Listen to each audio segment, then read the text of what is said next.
La ciencia avanza, la tecnología progresa, las comunicaciones son más rápidas, pero las técnicas para desinformar también evolucionan. Sociedades más adelantadas no siempre son sinónimos de sociedades mejor informadas. En tiempos de crisis mundial, como los que se viven actualmente a causa de la COVID-19, cualquier información falsa o manipulada puede generar aún más peligro del que ya hay. La pandemia informativa es real. La única solución es aprender a protegerse de las noticias falsas, de los bulos. Ciencia, periodismo, desinformación, consumo adecuado de los medios, comunicación responsable. De esto y mucho más hablaremos en esta edición. Que comience Contrapunto. Muy buenos días. ¿Me facilita este libro, por favor? Gracias. Bienvenidos a una nueva entrega de Contrapunto Bicentenario. Yo soy José María Torrijos Legaspi y estamos a través de las pantallas de SER TV. Estamos acá en la Biblioteca Ernesto J. Castillero. En esta ocasión vamos a hablar de información, de comunicación social, periodismo, ciencia y tecnología. En este contexto de la pandemia donde surgen tantas cosas, donde surge tanta información, los periodistas, los comunicadores, estamos preparados para comunicar y el público está listo para recibir toda esa información que tiene que ver con ciencia, con salud, con el virus. De eso hablamos con nuestros invitados de esta ocasión. ¿Qué les parece si los conocemos? María Gabriela Alvarado, comunicadora social, jefa de Información y Relaciones Públicas de la Secretaría Nacional de Ciencia y Tecnología, CENACYT. Ganadora de un estipendio del programa Alumni TIES del Departamento de Estado de los Estados Unidos para la realización de un proyecto de alfabetización mediática en Panamá llamado Mediáticos. Ivonne Torres Atencio, doctora en farmacología, máster en ciencias biomédicas, catedrática de la Facultad de Medicina de la Universidad de Panamá e investigadora, con estudios y experiencia en proyectos vinculados a la divulgación y comunicación de las ciencias y el conocimiento científico, así como la diplomacia científica. John Subinas, doctor en Sociología y Antropología, experto en investigación social y estudios de opinión pública, consultoría y formación para organismos multilaterales, administración pública, empresas y ONGs. Parte del equipo del Centro Internacional de Estudios Políticos e Internacionales, AIP, Panamá, CIEPS. María Gabriela, John, doctora Ivonne, muchísimas gracias por estar con nosotros, gracias por acompañarnos en Contrapunto, aprovechando todo este contexto de la alfabetización mediática que realizaron. Hablemos un poco del manejo de la información, del manejo de las noticias, particularmente en estos temas que están relacionados con ciencia, con tecnología, con salud, sobre todo en el contexto que vivimos actualmente. Hablemos desde el punto de vista de los medios, hablemos desde el punto de vista de la audiencia.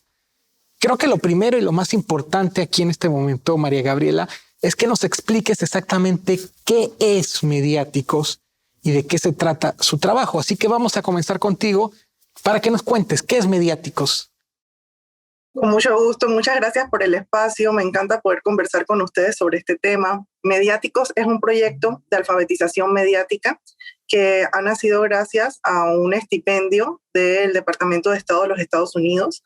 Es un proyecto que nace de la curiosidad de tratar de traer estos temas a Panamá, porque hemos visto la gran necesidad que hay en el país de que las personas conozcan más cómo funcionan los medios de comunicación, cómo funciona también la ciencia, y la alfabetización mediática ayuda a que las personas tengan pensamiento crítico, que puedan tomar una decisión formada. Si las personas conocen cómo funcionan los medios de comunicación, pueden saber, por ejemplo, que necesito tal vez ver varias fuentes informativas para poder emitir una opinión, o van a escoger de forma más crítica qué medio consumir, y todas estas cosas son tan importantes para la democracia, son importantes para la toma de decisiones de las personas, y también es importante para los mismos medios de comunicación que sus oyentes, que sus lectores, que sus televidentes estén informados, que sepan cómo funcionan los medios de comunicación es valiosísimo. Además, Mediáticos está buscando promover que las fuentes científicas tengan más espacios en los medios de comunicación, es decir, información con evidencia científica. En Panamá tenemos una amplia gama de profesionales científicos que han venido becados, han estudiado en los mejores centros del mundo y ahora están de vuelta en Panamá, reinsertados en el Sistema Nacional de Ciencia, Tecnología e Innovación, y hay una gran oportunidad de fuentes informativas. Estamos hablando de que la ciencia tiene soluciones para grandes problemas que existen en Panamá y que día a día los vemos en los medios de comunicación, todos estos problemas que existen, pero ¿estamos buscando las fuentes correctas como medio de comunicación? Esas son algunas de las preguntas que debemos hacernos. Ahí nace esta iniciativa, este proyecto. Invité a la doctora Ivonne Torres a participar en él.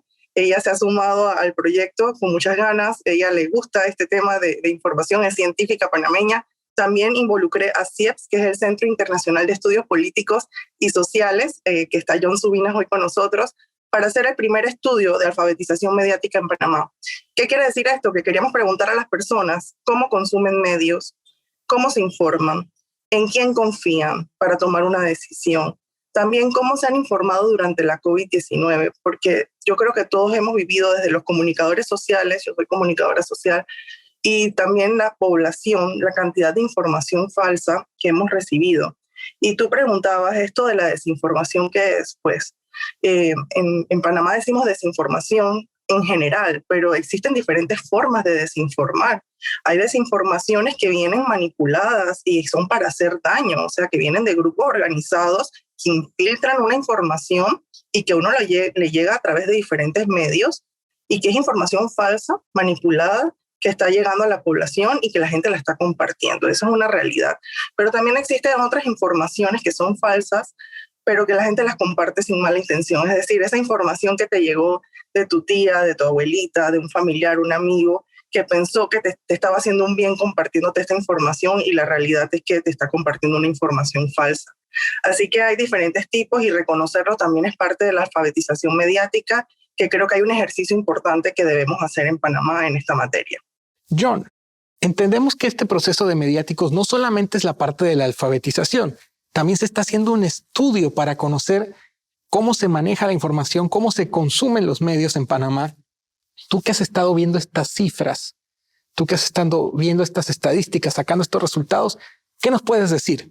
Se opina mucho, se dice que la gente no sabe consumir información o que lo hacen de manera errónea, pero sin el dato duro, al final, realmente no sabemos cuál es la realidad. Ahora que tú has visto las cifras, ¿qué conclusiones o qué has visto y qué nos puedes adelantar? Bueno, muchas gracias por la oportunidad de poder exponer los resultados de la investigación. Esta es la primera investigación que tiene un carácter exploratorio, es decir, íbamos a identificar en qué medios se informan la ciudadanía y no solo cómo se informan y qué medios utilizan, sino qué hacen con esta información, ¿no?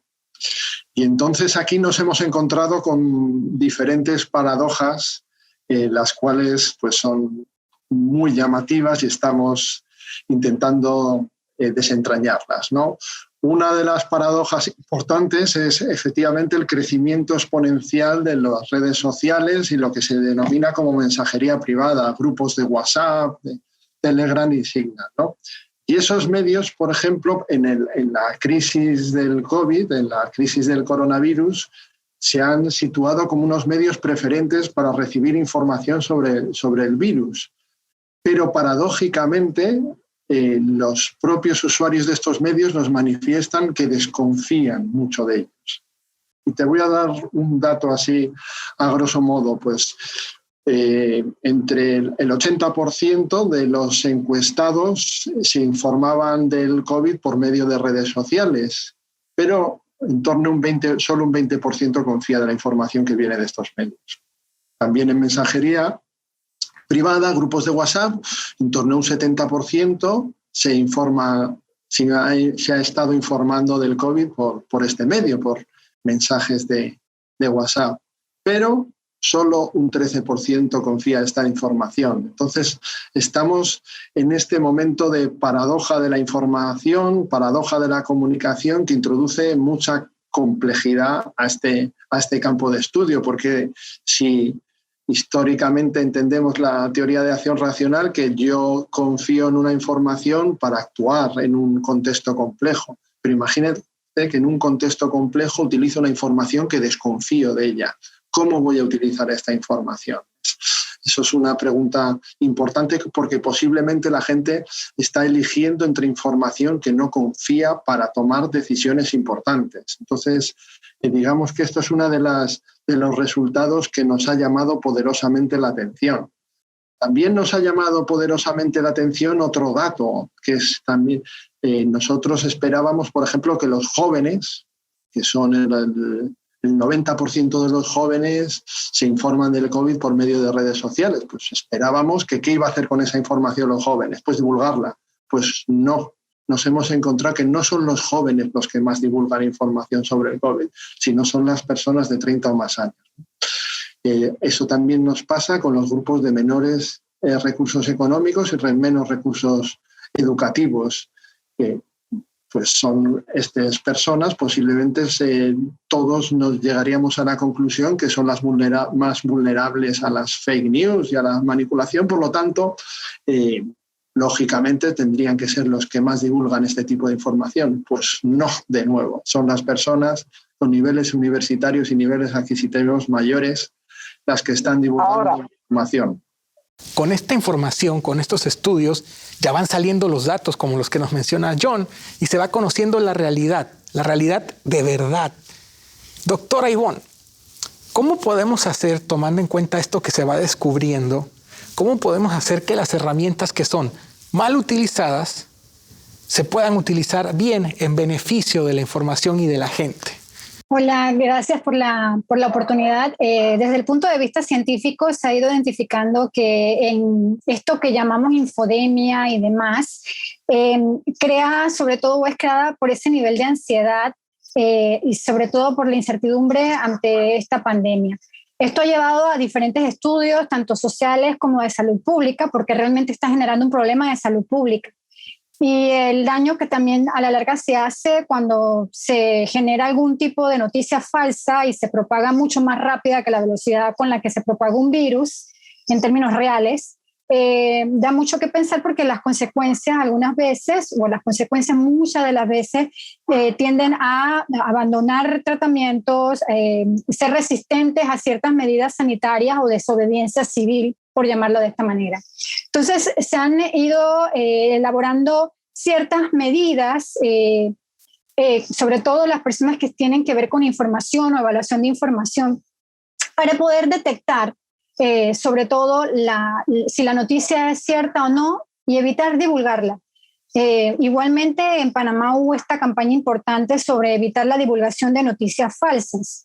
Y aunque, tal como lo comentaba John, que salen muchas paradojas en este estudio exploratorio, de que justamente son las personas con un nivel educativo y mayores de 30 años las que comparten esto, es porque hemos llegado a un punto en donde las personas piensan que porque tienen un nivel de educación son todólogos. Y la ciencia tiene todas las carreras son ciencia, pero en el área de las ciencias de la salud y de investigación más pura y dura, uno observa que verificar si la noticia, de dónde viene, si el estudio es o la noticia es realmente en el término de tiempo y espacio, es decir, que es actualizada, y no que se suplanta de una noticia de algo del pasado y la colocan en estos momentos. También la persona o la fuente de que viene, cuál es la identidad de esa persona. Sobre todo porque algunas veces dicen famoso médico de tal lado y no existe. Entonces realmente se inventan cosas. Y uno diría, pero si es una locura, no es una locura. Hay grupos altamente organizados en todo el mundo, y algunos financiados por ONGs que tienen toda la intención de tergiversar las noticias. El otro también es parte un poco de desconocimiento en el proceso de ciencia, de evaluación de medicamentos o de desarrollo de vacunas. Y algunas veces por ganar una última hora, último momento, un headline de noticias, sacan algún titular de tipo llamativo y cuando vas a ver el contenido no necesariamente tiene que ver con la noticia, o crea ansiedad y una falsedad, y las personas es muy difícil volver a reconstruir esa confianza. Entonces, ese es otro problema que tenemos en general. La gente, y lo decían en el evento que hubo, que la confianza en general ha disminuido a tal punto que en tiempo real la ciencia va cambiando muchas cosas. De lo que nosotros sabemos hace más de 16 meses del virus no es ni la sombra de lo que sabemos hoy.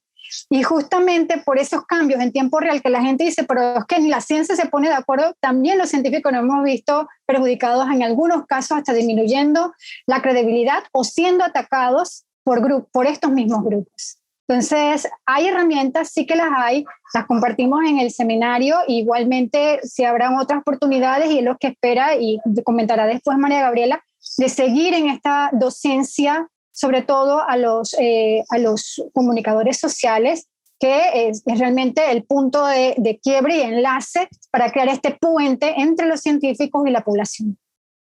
Doctora, antes de pasar con María Gabriela, y tomando en cuenta esto que nos ha dicho ahorita, muchas veces se nos critica a los comunicadores, a los periodistas, que tratamos de que todos los temas de la vida o todos los asuntos importantes vayan a la misma velocidad con la que va la información, con la que van los medios. Es una queja, por ejemplo, que es muy común cuando estamos hablando de temas judiciales. Se dice que los periodistas quieren que la velocidad de la justicia sea la misma velocidad de la información, lo cual no es así, no es correcto. Me imagino que en temas científicos ocurre el mismo problema, ¿no? Que queremos que la velocidad de los medios sea la velocidad con la que trabaja la ciencia. Tal como lo dices, y esto ocurre en todas partes donde hay un elemento de investigación. Ocurre también en la justicia. Cuando tienes que investigar un delito, no todas las pruebas salen aquí a primer momento, tienes que buscarla, y esto es la construcción del método científico. Entonces, ocurren varias cosas. La gente no sabe la gente no ha visto en su centro de información en el último año todo lo que la ciencia ha avanzado en los últimos 30, que ha permitido que hoy tengamos plataformas vacunales y provechosas rápidamente. Entonces, se creó por un lado la desconfianza de que cómo era tan rápido que hubiesen salido vacunas, pero es que no conocían la historia de producción de ARN mensajero. Y te estoy dando un ejemplo que ha llevado más de 30 años. Asimismo, es la ciencia no es inmediatez. Hay cosas que van a salir muy rápidamente, pero hay otras cosas que van a demorar y justamente que es un campo de investigación. Y en nuestros países, justamente por no tener tantos recursos, porque muchas veces los estados no invierten tanto como se debiera en ciencia y tecnología, a pesar de esas cosas en nuestro país, la ciencia ha dado la cara. La ciencia ha buscado soluciones, y eso también ha servido para que la gente realice y se dé cuenta de la necesidad de invertir tanto en recursos humanos como en infraestructura para poder responder a este tipo de emergencias. A la final, todas las crisis tienen algún tipo de enseñanza y de ganancia que esperemos que se pueda poner en práctica, y no esperar que venga otra crisis y volver a inventar la rueda cuando ya está más que lista. Pero definitivamente los tiempos no son los mismos, y muchas veces vamos en contra de estos tiempos. Y también la paciencia de la gente no es la misma, y por eso es que suceden estas cosas. María Gabriela, se dice mucho que la pandemia ha sacado a relucir las desigualdades de las sociedades. Me imagino que en el tema mediático, en el tema de comunicación social, de periodismo, ha ocurrido lo mismo, ¿no? La pandemia ha sacado a relucir nuestras carencias en la cobertura de temas de salud, de temas científicos. ¿Cómo lo ves? ¿Cómo se desarrolla? ¿Estamos preparados en nuestros medios para poder abordar asuntos que tengan que ver con la ciencia en estos momentos? Así es. Mira, la ciencia es muy interesante y hay historias hermosas que contar, interesantísimas, que yo estoy segura de que si no hubiese pandemia, no sería tan fácil insertar en los medios de comunicación. Desde el último año hemos visto cómo ese periodista que escribía sobre salud o que daba alguna noticia que tenía que ver con ambiente, o lo buscaron, ¿no? Tú eres el que sabes redactar de ciencia. y pasó a buscar información sobre COVID-19. La SciDefNet lo dijo, que de repente ese periodista pasó a ser uno de los más importantes de las redacciones. Y la verdad es que la ciencia está en todas las cosas que nos rodean, y eso es lo que hemos estado tratando de transmitir desde la CENACYT. La verdad es que en nuestro país hay una necesidad de especialización en el área de periodismo científico. No tenemos así periodistas científicos per se. Hay gente que le gusta mucho, que se acerca a la CENACYT, busca información científica y tienen la facilidad para agarrar estos documentos o hacerle la entrevista a los expertos y poder traducir esa información a un lenguaje que llegue a toda la población. Las personas pueden entrenarse, los comunicadores sociales pueden entrenarse para esto. Hay formas de hacerlo. Así que yo invito a todos esos periodistas que les ha gustado redactar temas de ciencia con la COVID-19 a que sigan explorando la ciencia, a que busquen estos papers científicos en las revistas indexadas internacionales. Hay formas de traducir eso a un lenguaje que se convierte en una noticia productiva para la población. Y es que la ciencia tiene mucho interés de que todo ese conocimiento de verdad sea apropiado por la sociedad. Nosotros en la CENACYT hicimos, hace varios años, en el 2016, creamos una plataforma de divulgación de la ciencia que se llama Imagina. Recuerdo que al principio hasta los mismos directivos pensaban que eso no iba a subsistir en el tiempo, que cómo íbamos a llenar de información una revista de 60 páginas cada tanto tiempo. Y la realidad es que hay mucho material. Y nos hemos dado cuenta de que el programa radial que empezó semanal, ahora es diario. Todos los días tenemos un programa radial, Imagina, con algún experto local, en la mayoría de los casos, contando sobre sus avances, sus hallazgos. Así que yo pienso que sí hay oportunidades de contar historias científicas, que existe algo que se llama el periodismo de soluciones, que es algo innovador que los comunicadores sociales y periodistas también pueden explorar. No tiene que ver con periodismo científico, pero son metodologías innovadoras que te pueden ayudar a construir noticias desde una manera más productiva y más profunda, dándole el enfoque de la solución. Y la solución muchas veces está en la ciencia, o las posibles soluciones están en la ciencia. Así que yo invito a los comunicadores y periodistas que han sentido el gusto por la ciencia al acercarse con la pandemia a la ciencia, a las fuentes científicas, a que busquen en esos problemas diarios, ese tema de la basura o el problema que tenemos de transporte. Hay expertos en logística que son científicos, hay ingenieros que te pueden ayudar a encontrar estas soluciones. Temas de salud que no sean COVID también. Hay expertos estudiando otras áreas de la salud. Así que yo invito a que los periodistas que tengan interés en buscarle soluciones a los problemas y que quieran resaltar periodismo más profundo, que se acerquen a la ciencia. Ahí van a encontrar temas interesantes y van a encontrar también profesionales de alto nivel con muchas ganas de compartir el conocimiento. Porque si conoces el proceso científico per se tiene mucho de divulgación. Los científicos están entrenados para compartir el conocimiento que generan en sus investigaciones. Así que la ciencia es dadivosa con el conocimiento. Seguramente van a encontrar personas que quieran darle información aquí en Panamá. John, nos has dado algunos ejemplos de estadísticas, de datos que han salido de la investigación que se ha hecho reciente. Para entenderlo un poco, para aquellos que se preguntan, bueno, ¿y esto de qué sirve? ¿Por qué es importante medir las cosas? ¿Por qué es importante hacer estudios de este tipo? Explícanos, por favor. Ok, este tipo de cifras lo que facilita es hacernos un mapa sobre la realidad social de los diferentes grupos, de las diferentes personas, en función de la edad, nivel de ingresos. Es decir, nos acerca un poco más al pulso, a la realidad social, pero también nos ayuda a entender que esto tiene una variante individual, pero también tiene una variante social. Incluso podríamos decir que tiene una variante política, en un sentido más general de términos, es decir, que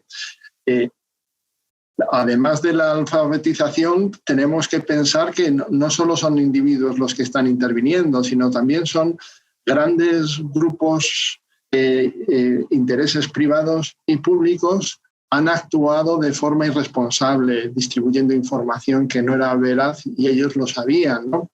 Entonces hay que generar mecanismos que posibiliten la responsabilidad social. Y te pongo un ejemplo. Facebook lo ha hecho recientemente. Facebook no censura, sino si tú pones una información que no es falsa sobre el COVID, salta una información y te pone la información correcta. Luego tú puedes seguir diciendo lo que quieras, pero ya te han puesto.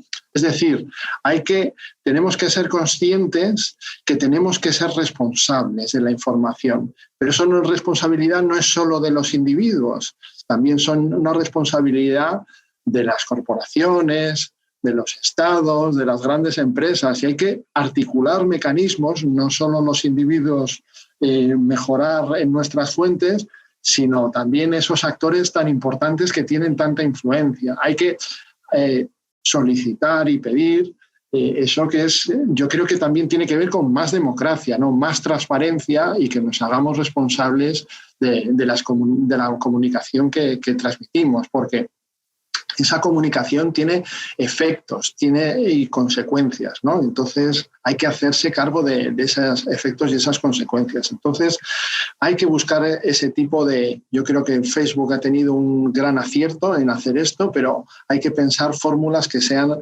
creativas y sobre todo fórmulas que sean creativas en ese campo donde está creciendo la comunicación de forma exponencial, que son las redes sociales y los sistemas de mensajería privado, que va a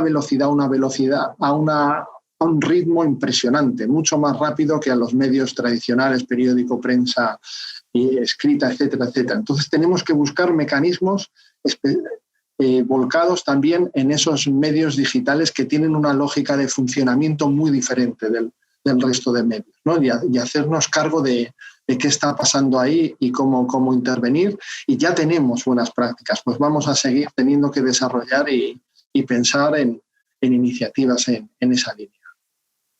Redes sociales y servicios de mensajería, un territorio muy libre, poco regulado.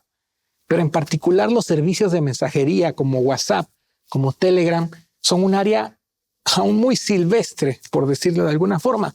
¿Qué hacemos en esos casos, John? Totalmente de acuerdo. Son incluso más complicados de intervenir. No es como Facebook, ¿no? Que Facebook ha podido... yo tengo conocidos, por ejemplo, que recientemente han transmitido fake news, ¿no? Porque esto no... Todos tenemos amigos y conocidos, ¿no? Y nada más transmitirlo, me acuerdo que lo vi yo desde mi muro, como el propio Facebook publicaba que el dato que estaba dando sobre las vacunas era absolutamente falso, porque las vacunas tal, él respondió a ese mensaje, pero ya había una evidencia y era difícil que él pudiese contrastarla con otra fuente que fuese, porque no tenía una fuente más eficaz. Pero es verdad que en WhatsApp y en mensajería privada, porque son medios que no están tan centralizados, están muy descentralizados, es aún más complicado intervenir y generar una buena práctica como la que hizo Mark Zuckerberg en Facebook, ha hecho recientemente, ¿no? Entonces sí es verdad que habría que idear formas de articular estos mensajes que haga que contrarrestar o solicitar o proveer de más responsabilidad a los usuarios de mensajería privada y de WhatsApp, porque es verdad que es un medio que está creciendo mucho y cada vez más. Por ahí es uno de los principales focos de las fake news y de la desinformación, ¿no? Ahí es un foco en el que hay que pensar cómo... Y yo creo que, por terminar, es importante también ver los diferentes perfiles. Los diferentes perfiles sociológicos le dan un uso diferente a estos. Ver cómo se comporta por ejemplo, las personas de 50 años utilizan el WhatsApp de una manera completamente diferente a los jóvenes, las personas de más recursos, de diferentes niveles, ir identificando esas diferentes formas y usos. Y cuando identifiquemos bien esas formas y usos, yo creo que podremos desarrollar alguna iniciativa que sea eficaz. Doctora Ivonne, la pandemia es una gran tragedia, es una situación muy compleja, muy difícil, ya de por sí, de naturaleza. La comunicación, la información, los medios, las noticias han hecho esta situación que vivimos algo aún más complejo. Definitivamente, Sí, eso ya han salido artículos y los comentábamos en el seminario que tuvimos de cómo ha impactado, uno, en la confianza, como ya le comentaba antes, del público; dos, en cómo acatan las medidas de bioseguridad la población en general; tres, en los tratamientos o en el mismo hecho de las vacunas, la aceptación. Y obviamente que todo eso a las finales afecta luego en todas estas olas reincidentes de contagio. Y actualmente el problema es que a la velocidad de la vacunación, dependiendo de los países unos con otros, no estamos todos en el mismo nivel.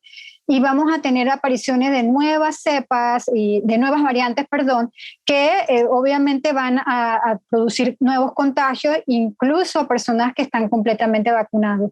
Y obviamente cuando empiezan a aparecer, como hace unas semanas apareció o se mostró lo del brote en un hospital en Chiriquí, de personas que estaban completamente vacunados, que se infectaron, estas cosas salieron a relucir y crearon desconfianza o decir a la gente la vacuna no está trabajando, cuando el mensaje que se ha dado es que la vacuna ayuda a prevenir una infección grave, intensivo o la muerte, pero que habría que mantener las medidas de bioseguridad porque todavía no hemos llegado siquiera cerca de la llamada inmunidad de rebaño de grupo. Entonces, sí, José María, definitivamente que la infodemia, a ver, no es tanto la cantidad de noticias, es la cantidad de noticias falsas que han estado rodeando este proceso, esta nueva pandemia, porque no es la realidad que se vivió hace más de 100 años cuando fue la pandemia de la gripe española. Y obviamente la gente en ese momento, quienes confiaban, eran en los médicos. En ese momento te puedo asegurar que había un alto grado de confianza en los científicos o en los médicos. Y ahora vemos que algunas de estas cosas discrepan un poco cuando también en las plataformas mediáticas, como bien lo comentaba Joan, hay gente que opina de todo y es muy difícil de tener esas opiniones porque son opiniones, no son datos y hechos. Entonces, todas estas cosas hacen muchísimo más difícil el trabajo de los científicos y que requerimos, por lo tanto, la ayuda de los comunicadores sociales para transmitir esa información veraz y fidedigna. Es el momento de hacer una pausa aquí en Contrapunto. Volvemos así.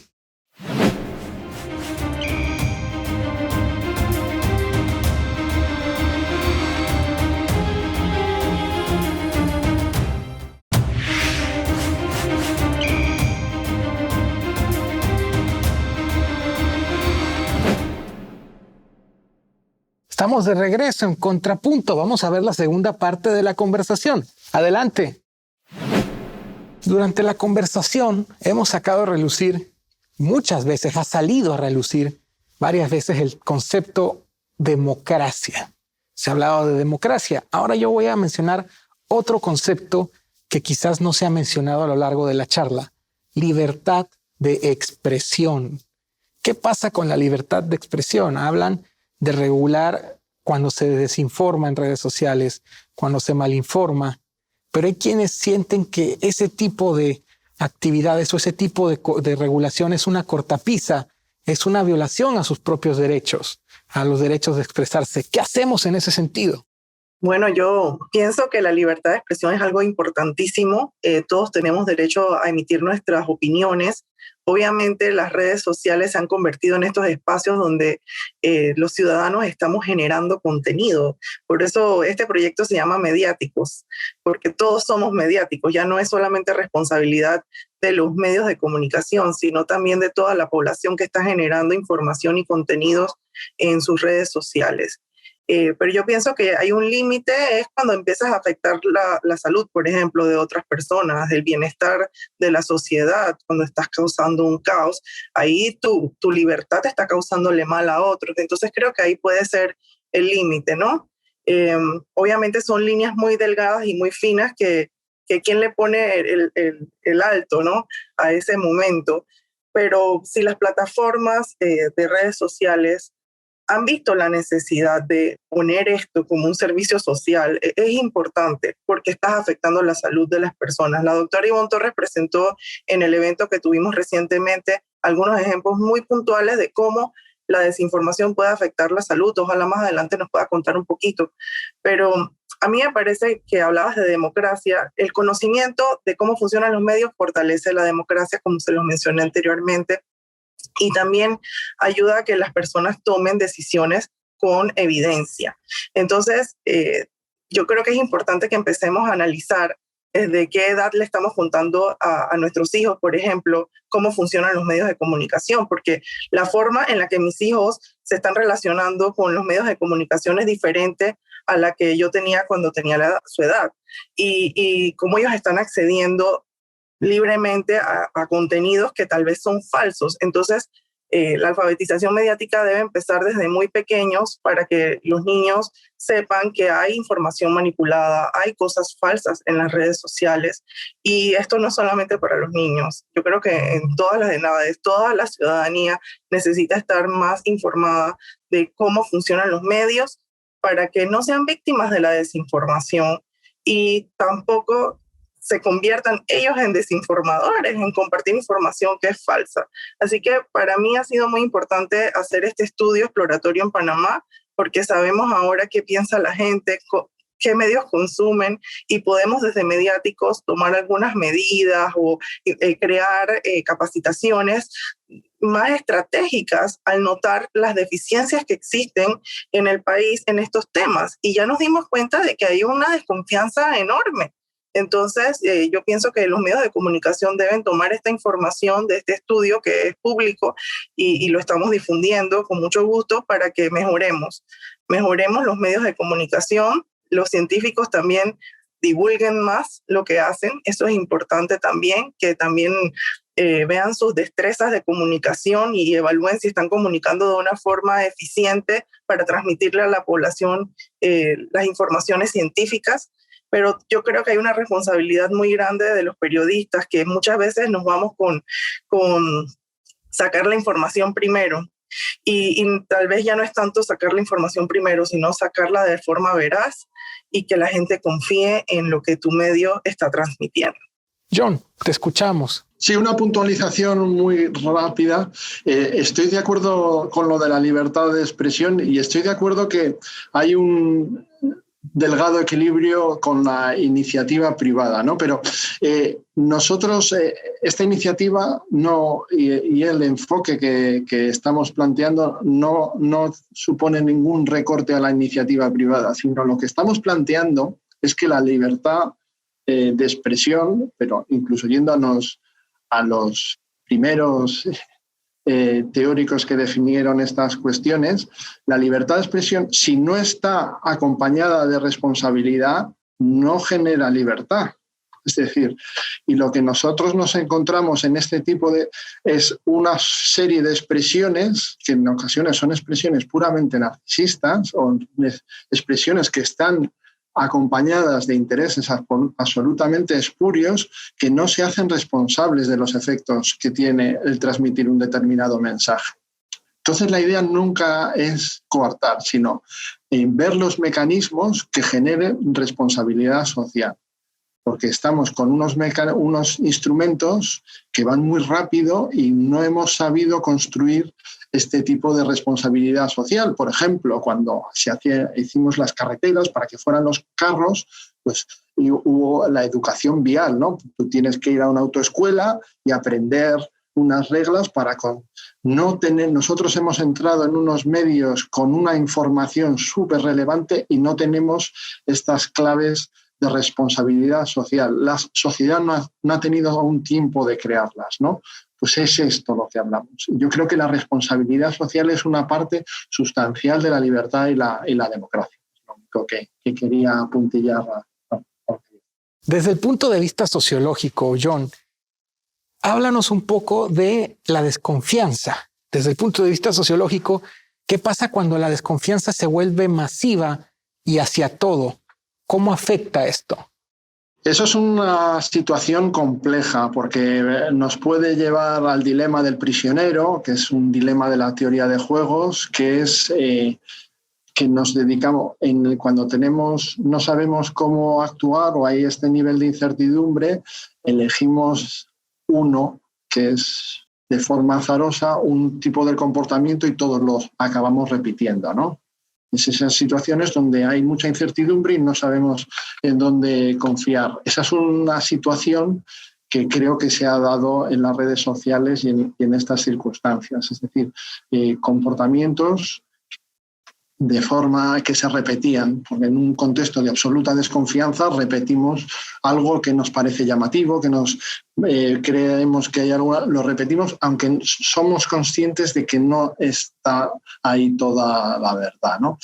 Entonces, lo que hay que generar es, primero, ser conscientes de no solo la veracidad, la necesidad de factibilidad de toda la información que damos, sino hacernos responsables de esto de la comunicación. Porque yo creo que también ha habido una falta de responsabilidad social. Esta responsabilidad social creo que no es solo atribuible a los individuos. Es que también somos perfectamente conscientes, campañas electorales, campañas construidas desde hasta países o grandes corporaciones que estaban difundiendo información falsa, ¿no? Pues yo creo que con mayor grado de transparencia y generando mecanismos de responsabilidad social podemos hacer frente a esta situación. Doctora Torres Atencio, ya María Gabriela nos había comentado que usted tiene 3 ejemplos de este tema de información, noticias, ciencia y salud. 3 ejemplos muy concretos. Me gustaría que los mencionara, que nos los contara, para poder aterrizarle y que la gente se dé cuenta lo real que es este tema del cual estamos hablando. Bien, sí, en el seminario estuvimos platicando sobre 3 casos de desinformación o de misinformación. Uno de los casos que se dieron hace unas semanas concretamente fue el anuncio por parte de AstraZeneca de los resultados no tan favorables de un medicamento de un compuesto de anticuerpos que era utilizado para prevenir o disminuir la infección, usando un código alfanumérico que utilizan los laboratorios farmacéuticos para identificar sus moléculas antes de aprobación por los organismos regulatorios, cuando hablamos de FDA o EMA. Y a nivel local, tanto en un medio televisivo como en un medio impreso, esto fue divulgado como si fueran resultados de la vacuna, porque la vacuna también en su momento, antes de ponerle el nombre que ahora mismo tiene, usaba un código alfanumérico, y como era de este laboratorio, iniciaban todos con AZD. Y bueno, esto impactó por unos días el número de personas que iban a recibir la vacuna de AstraZeneca, porque la noticia que había salido decía que no era tan efectiva reduciendo la infección o que estuvieran hospitalizados. Ese fue uno de los ejemplos. Entonces, y eso sencillamente se evitaba leyendo o consultando con un especialista qué significaba esa noticia o el uso de ese código alfanumérico.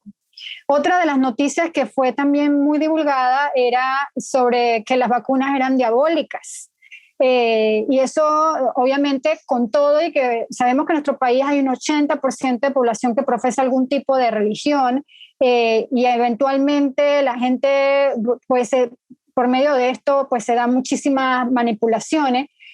Sobre todo venía a colación por el nombre de una enzima utilizada en biología molecular que se conoce con el nombre de luciferasa.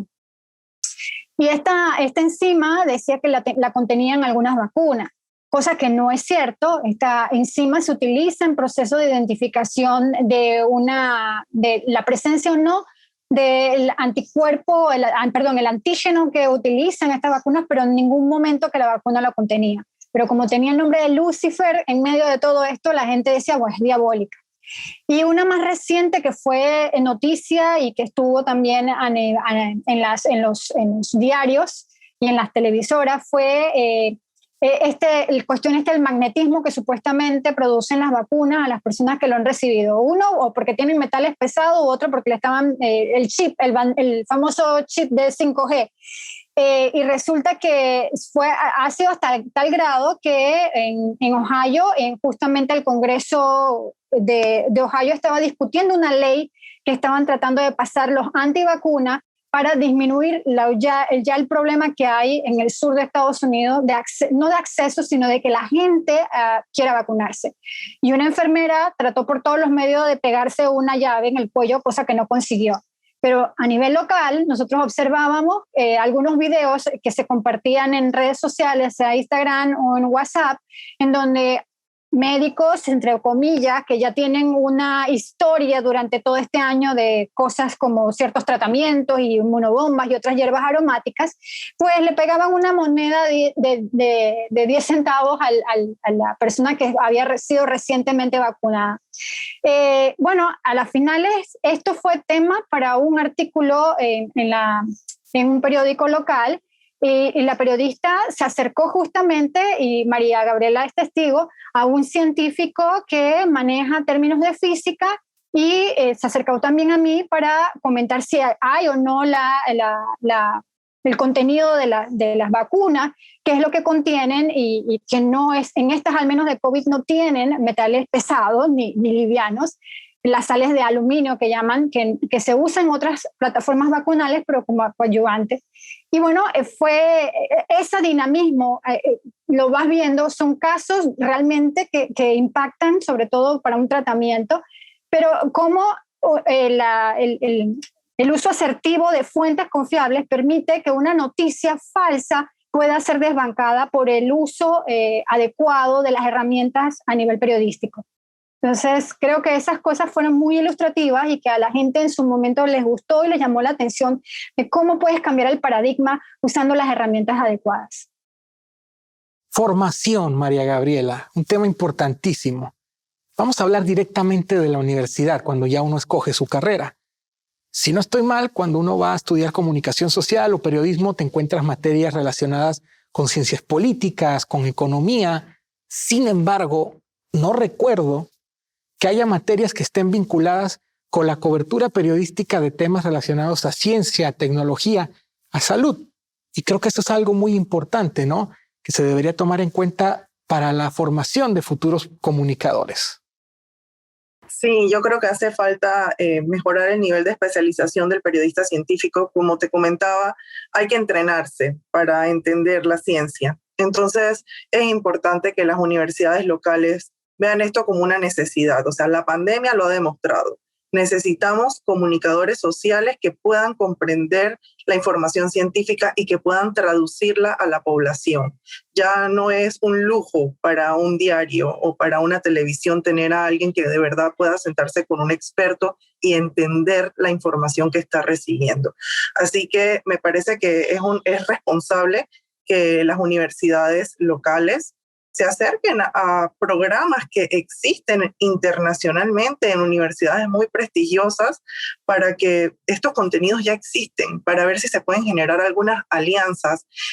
Hay universidades de habla hispana que tienen programas de divulgación científica, tienen programas de periodismo científico en Colombia, en Chile y en otros países con otros idiomas también. Pero yo pienso que hacer ese ejercicio es muy importante porque hace falta especializar a los periodistas en estos temas. ¿Y de qué te sirve entonces capacitar a estas personas si no hay espacios después para que ellos puedan ejercer el periodismo científico en los medios? No es solamente responsabilidad de la academia, también hay una responsabilidad de los medios de comunicación de generar estos espacios, generar espacios de ciencia, tecnología e innovación. No tiene que ser solo de ciencia, tecnología e innovación, donde se puedan cubrir todos estos temas. Muchas veces estos espacios se llenan con cables internacionales. Sí, internacionalmente se genera información valiosísima, científica, que debe ser comunicada en los medios locales porque la población tiene que saber lo que está pasando en el mundo, y los hallazgos de la ciencia globales son muy interesantes y muy importantes, pero también hay que darle espacio a la ciencia local porque hay grandes esfuerzos que se están realizando en el Indicasat IP, en el Instituto Borga, Gorgas, en todos los institutos que hay en las universidades mismas se están desarrollando mucha ciencia. En el interior del país se está desarrollando ciencia, o sea que hay historias que contar. Y profesionalizar, pues me parece interesante. Yo lo que he notado es que hay una alta rotación en los medios de comunicación, que probablemente por pandemia también hay reducciones en las redacciones, pero aún así pienso que los medios de comunicación tienen que hacer esta reflexión importante de qué estamos informando, cómo estamos comunicándonos con nuestra ciudadanía, qué información le estamos dando, y en temas de ciencia sí es importante que tengan personal que esté capacitado para que la información que llegue a la población sea veraz y no afectemos la salud pública, por ejemplo, con este caso de la pandemia. John, ahora que estás realizando este estudio, no sé si habrá algún estudio similar en otro país de la región de Latinoamérica con el que se pueda comparar lo que está resultando aquí en Panamá y hacer una similitud, ver cómo estamos en comparación con otros territorios vecinos. Sí, bueno, realmente este tipo de iniciativas en América Latina son bastante nuevas. Entonces, estamos buscando iniciativas que sean similares a la nuestra para poder tener comparabilidad. Pero en principio, en la búsqueda que hemos tenido, hemos encontrado algunos estudios que hacían algunas preguntas similares, pero que tuviesen la naturaleza de nuestro estudio no hemos encontrado ninguno por ahora. Entonces estamos en ello. Llevamos poco tiempo, pero no hemos encontrado. Entonces no te puedo decir. Las preguntas que hemos realizado en nuestro estudio por ahora no disponemos de una comparabilidad. En otros países sí se han realizado este tipo de estudios, pero en la región no tenemos aún referentes para comparar. Estamos buscándolos, pero ya te digo que es un área de estudio bastante nueva en la región. Iniciativas como Mediáticos son proyectos que necesitan trabajo constante. María Gabriela, ¿cómo ves este proyecto al futuro? ¿Cuáles son los próximos pasos? Bueno, José María, es un proyecto nuevo, nace como un proyecto con un financiamiento de un small grant, un financiamiento que es pequeño, con un proyecto muy puntual en un tiempo concreto, pero yo estoy viendo que hay mucho interés de los medios de comunicación, hay interés de la población, hay interés de los científicos en estos temas. Yo pienso que Mediáticos tiene un potencial de crecimiento. Yo creo que el equipo de Mediáticos pues tenemos que evaluar cuáles son los siguientes pasos. Ya teniendo esta información, yo creo que Mediáticos puede ser una ONG. Yo creo que Mediáticos no es una empresa. Mediáticos tiene que ser algo como no gubernamental y que Mediáticos puede ayudar a informar a la población en cómo funcionan los medios de comunicación. Creo que esa es la línea que podría seguir el proyecto, pero ahorita mismo no me atrevería a decirte exactamente cuáles son los próximos pasos porque todavía estamos analizándolo. John, para culminar, también tenemos una deuda con las ciencias sociales, ¿no? Sí, claro. Bueno, en el caso de Panamá especialmente tengo que decirlo, porque Panamá es un país especialmente positivista, es decir, que yo creo que también por las circunstancias históricas del país, es un país que la soberanía proviene de la obra de ingeniería más importante del siglo XX, pues eso hace que las ciencias naturales dejen una profunda huella. El labor que tuvo la medicina pues para erradicar la malaria y la fiebre amarilla. Es decir, hay elementos históricos que hacen que la conciencia colectiva y el desarrollo de este país sea profundamente positivista y entienda que el modelo de las ciencias es el modelo de las ciencias naturales exclusivamente. Y eso, bueno, incluso los propios padres de la nación, ¿no?, eran profundamente positivistas, ¿no? Justo Arosamena era uno de los representantes más importantes del positivismo americano. Es decir, y entonces esto de las ciencias sociales en este país no ha tenido mucha visibilidad ni mucha acción, y yo creo que es importante, ¿no? Y es importante además en el contexto de la pandemia, porque en principio, bueno, entendíamos, había un sociólogo que escribió un artículo que cómo la pandemia rápido aprendió las diferencias sociales, ¿no? Que en principio parecía que actuaban, pero la pandemia rápidamente aprendió que había diferencias sociales, ¿no? Pues los diferentes grupos les ha afectado de diferentes maneras. Ese enfoque y esa capacidad de analizar cómo afecta la pandemia en los diferentes grupos sociales es algo que yo creo que puede aportar las ciencias sociales, como si hablamos de la pandemia, puede ser aplicado también. Y eso es una dimensión del conocimiento que yo creo que Panamá está en deuda y debería desarrollar. Entonces, sí, estoy completamente de acuerdo con eso. María Gabriela, John, doctora, muchísimas gracias por habernos acompañado y conversar durante esta hora sobre este tema tan importante. Será hasta la próxima ocasión. Espero que nos veamos pronto. Muchísimas gracias, José María. Yo no me quiero despedir sin invitarlos a los periodistas que nos escuchan y comunicadores a que participen en un premio nacional de periodismo científico que tenemos abierto en la Secretaría Nacional de Ciencia, Tecnología e Innovación. Es para resaltar la labor periodística, porque hemos criticado tal vez mucho en el programa, pero han habido grandes esfuerzos interesantes y valiosos y un genuino interés por divulgar bien la información durante la pandemia. Así que vamos a incentivar eso a través de este premio. Pueden acceder a través de la página periodismocientifico.cenacid.gov.pa para participar.